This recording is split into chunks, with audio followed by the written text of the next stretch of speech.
Hello everyone, I hope all are feeling well. जो भी जाओगे बढ़िया होंगे।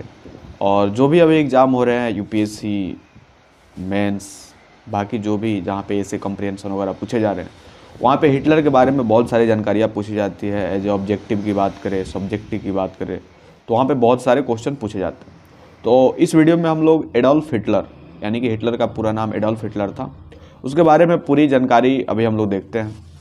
एडोल्फ हिटलर जिनका जन्म होता है 20 अप्रैल 1889 में, और इनकी जो मृत्यु होती है 30 अप्रैल 1945।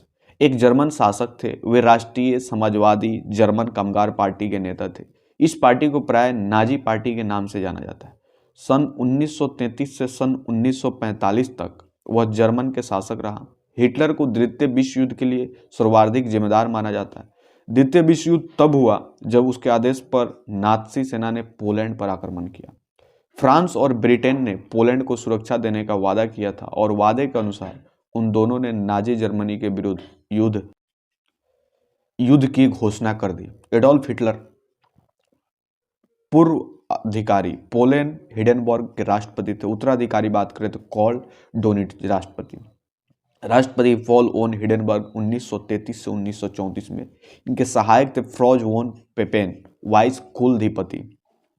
पूर्व अधिकारी की बात करें तो कॉर्ट ओन स्लाइडर, उत्तराधिकारी जोसेफ गोबेल्स। सहायक इसके थे रोडल्फ हेस, पूर्व अधिकारी एटन डेक्सल चेयरमैन, उत्तराधिकारी थे मार्टी बोरमैन। जन्म इनका हुआ था 20 अप्रैल 1889 में बरान आम इन में। मृत्यु हुई थी 30 अप्रैल 1945 में। इनकी जो नागरिकता है ऑस्ट्रेलियाई है, राज्यविहीन है। राजनीतिक दल नाजी पार्टी, अन्य राजनीतिक समझता है जर्मन श्रमिक पार्टी समझता है 1919 से 1920। जीवन संगी की बात करें तो ईवा ब्रॉन। सेवा शाखा की बात करें तो शाही जर्मन सेना, विवराई सेना। सेवा काल 1914 से 1920। इनका जो पद था जेफ्राइटर का था। इनकी जीवनी की बात करें इनकी हिटलर की माँ का नाम है क्लारा, हिटलर के पिताजी का नाम है ओलिस। ऑस्ट्रेलिया में स्थित वह घर जहाँ हिटलर का बचपन बीता था। एडोल्फ हिटलर का जन्म ऑस्ट्रिया के वान नामक स्थान पर 20 अप्रैल 1889 को हुआ। इनकी प्रारंभिक शिक्षा लीज नामक स्थान पर हुई। पिता की मृत्यु के पश्चात 17 वर्ष की अवस्था में वे वियना चले गए।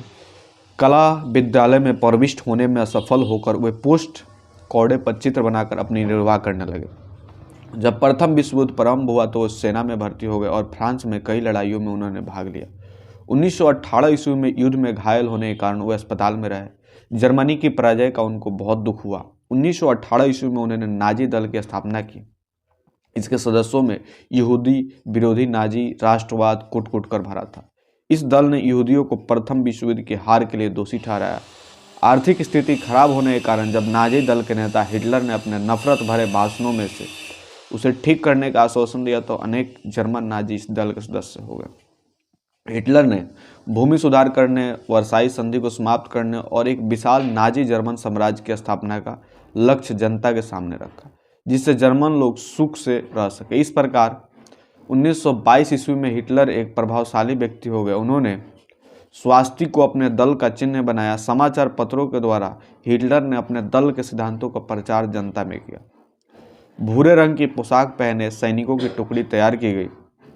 1923 ईस्वी में हिटलर ने जर्मन सरकार को उखाड़ फेंकने का प्रयत्न किया। इसमें वे असफल रहे और जेल खाने में डाल दिए गए।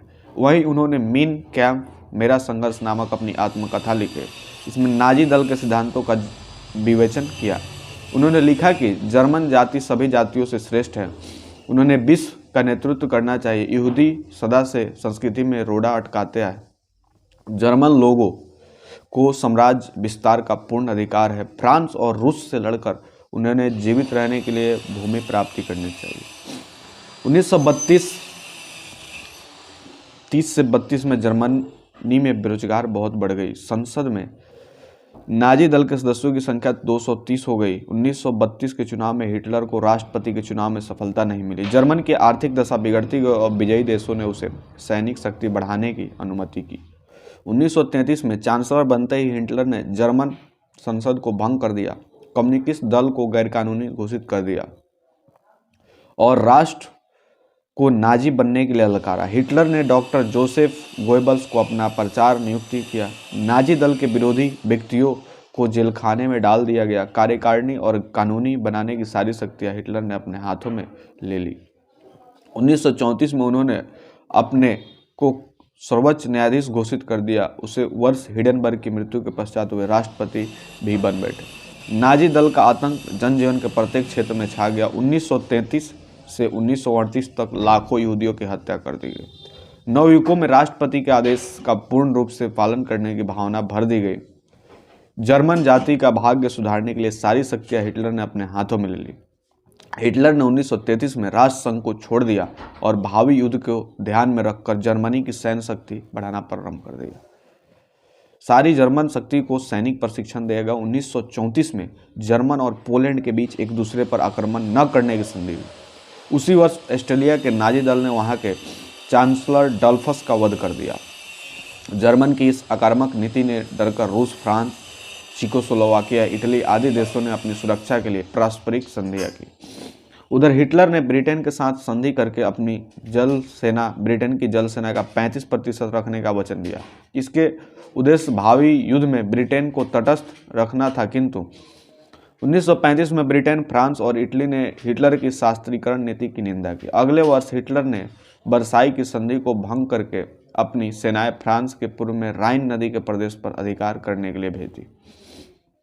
1937 में जर्मन ने इटली से संधि और उसी वर्ष ऑस्ट्रिया पर अधिकार कर लिया। हिटलर ने फिर चेकोस्लोवाकिया के उन प्रदेशों को लेने की इच्छा की जिनके अधिकतर निवासी जर्मन थे। ब्रिटेन, फ्रांस और इटली ने हिटलर को संतुष्ट करने के लिए म्यूनिख के समझौते से चेकोस्लोवाकिया को इन प्रदेशों से हिटलर को देने के लिए विवश किया। 1939 में हिटलर ने चेकोस्लोवाकिया के शेष भाग पर भी अधिकार कर लिया। फिर हिटलर ने रूस से संधि करके पोलैंड का पूर्व भाग उसे दे दिया। पोलैंड के पश्चिमी भाग पर उसकी सेनाओं ने अधिकार कर लिया। ब्रिटेन ने पोलैंड की रक्षा के लिए अपनी सेनाएं भेजी। इस प्रकार द्वितीय विश्व युद्ध प्रारंभ हुआ। फ्रांस की पराजय के पश्चात हिटलर ने मुसोलिनी के संधि करके रूम सागर पर अपना आधिपत्य स्थापित करने का विचार किया। इसके पश्चात जर्मन ने रूस पर आक्रमण किया था तो हिटलर की सामरिक स्थिति बिगड़ने लगी। हिटलर ने सैनिक अधिकारी उनके विरुद्ध षड्यंत्र रचने। जब रूसियों ने बर्लिन पर आक्रमण किया तो हिटलर ने 30 अप्रैल 1945 को आत्महत्या कर ली थी।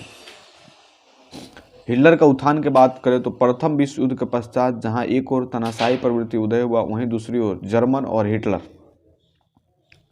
दोनों का उदय हुआ। नेतृत्व में नाजी दल की स्थापित हुई जर्मनी के इतिहास में हिटलर का वही स्थान है जो इटली के मुसोलिनी का। हिटलर के पर्दापान के फलस्वरूप जर्मनी दुनिया में सर्वोच्च स्थान से गिरकर बर्बाद हो। उन्होंने असाधारण नफरत, हिंसा और प्रतिभा में राजनीति भेदभाव के कारण जर्मन गणतंत्र पर अपना आधिपत्य जमाया। आर्थिक कठिनाइयों के कारण उनकी शिक्षा अधूरी रह गई।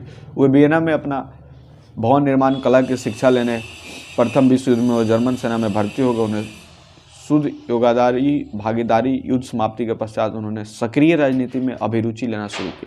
हिटलर का बड़ा ऐतिहासिक महत्व था, एक ऐसा शब्द जिसका अर्थ सकारात्मक निर्णय नहीं है, क्योंकि उसने कार्यों ने दुनिया के पाठ्यक्रम को बदल दिया। वो द्वितीय विश्व युद्ध शुरू करने के लिए जिम्मेदार था, जिसके परिणाम स्वरूप 50 मिलियन से अधिक लोग मारे गए। इसके पूर्वी मध्य और बाल्कन यूरोप में सोवियत संघ की शक्ति का विस्तार हुआ।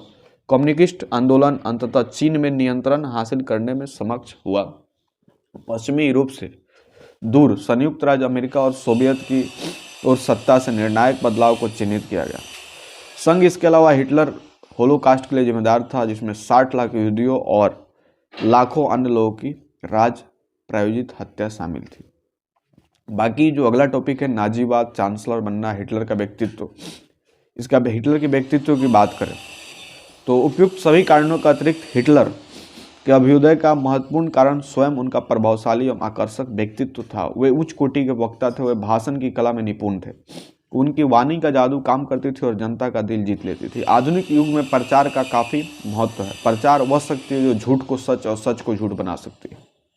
संयोगवश हिटलर को एक महान प्रचारक मिल गया था जिसका नाम था गोबल्स। उनका सिद्धांत था कि झूठी बातों को इतना दोहराओ कि वो सत्य बन जाए। इस तरह इनकी सहायता से जनता का दिल जीतना हिटलर के लिए आसान हो गया। इस तरह हम देखते हैं कि हिटलर और उनकी पार्टी के अभ्युदय ने अनेक कारण थे, जिसमें हिटलर का व्यक्तित्व एक महत्वपूर्ण कारण था।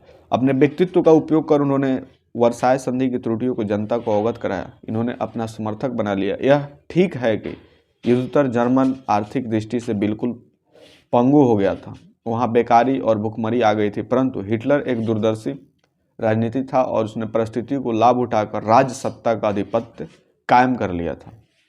तो ये था हम लोग का हिटलर के बारे में थोड़ी बहुत जो भी जानकारियाँ थी इस वीडियो में बताई गई।